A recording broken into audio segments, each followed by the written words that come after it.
हमारी मांगे पूरे करो। यहाँ रोड पे फोन कर रहा हूँ की बात करेंगे। पूरे करो हमारी मांगे, पूरे करो हमारी मांगे, पूरे करो हमारी मांगे, पूरे करो। पूरे कश्मीर वादी जो है गुप्त अंधेरे में है और इन सर्दियों के हया में जैसे जम्मू में जून जुलाई में एसी के बगैर कुछ नहीं चलता है, कश्मीर में पावर के बगैर चलेगा। अभी हम ईद-3 ईदगाह कॉन्स्टिट्यूंसी से 12 ट्रांसफार्मर जले हैं, 1 महीने से कोई देखने वाला है नहीं। अभी हमारा एग्जीक्यूटिव इंजीनियर ईद-3 का परवेज अहमद आ रहा है, हम परवेज साहब को ढूंढने के लिए ईद-3 इस महीने 4 बार गए और मैंने वो सोशल मीडिया पे पूरा डाउन।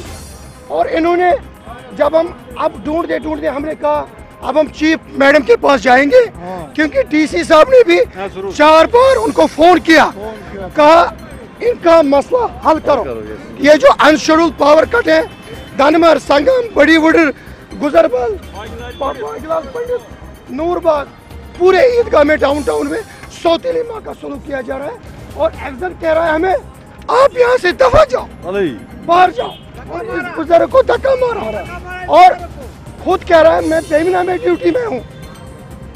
अगर वो गर्मी ले रहा था, टीवी देख रहा था, चीफ ऑफिस में अकेला भी एलईडी पे एग्जीक्यूटिव इंजीनियर परवेज अहमद ईद-3 पीडीडी में क्या डिमांड, उसको सस्पेंड किया जाए। 1 महीने से वो दफ्तर आया नहीं। और जो इन्होंने अभी मुझे बताया, एक ट्रांसफार्मर को आप खुद जानते हैं, मेरे जो मीडिया में बैठे दोस्त सब कश्मीर से, एक ट्रांसफार्मर को रिपेयर करने में 3 लाख रुपए लगता है।